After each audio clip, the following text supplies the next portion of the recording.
સમગ્ર ગુજરાતમાં છેલ્લા 7-8 દિવસથી સખત વરસાદ પડી રહ્યો હતો।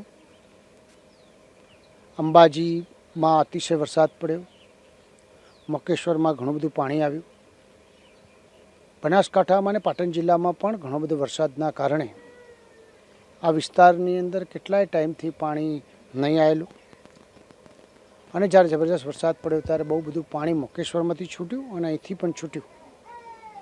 કારણો વરસાદ બંને દીકરીઓ જે પશુપાલન ચારવા માટે જતા હોય છે અને આ દુઃખદ ઘટના બની।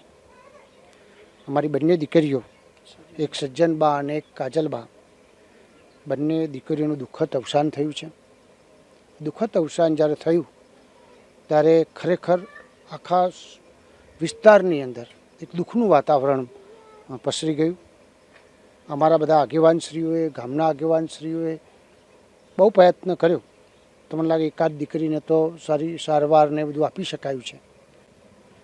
આવી પરિસ્થિતિમાં ગુજરાતના મુખ્યમંત્રી આદરણીય ભૂપેન્દ્રભાઈ પટેલ સાહેબે ગુજરાત સરકારમાં હંમેશા આવું કોઈ દુઃખદ બનાવ બને, ચોક્કસપણે આપણે કોઈનું દુઃખ તો ના લઈ શકાય, પણ જેટલી મદદ થાય એ પ્રમાણે આપણે કરી શકતા હોઈએ છીએ।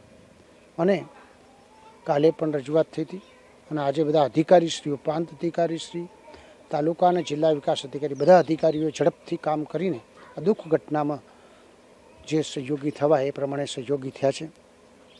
બંને વાલીઓને 4-4 લાખ રૂપિયાનો ચેક આપવામાં આવ્યો છે।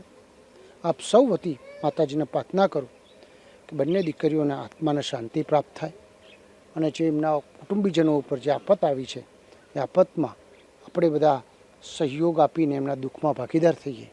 ભગવાન એમને પણ શક્તિ આપે એવી આ પ્રસંગે પ્રાર્થના કરું છું।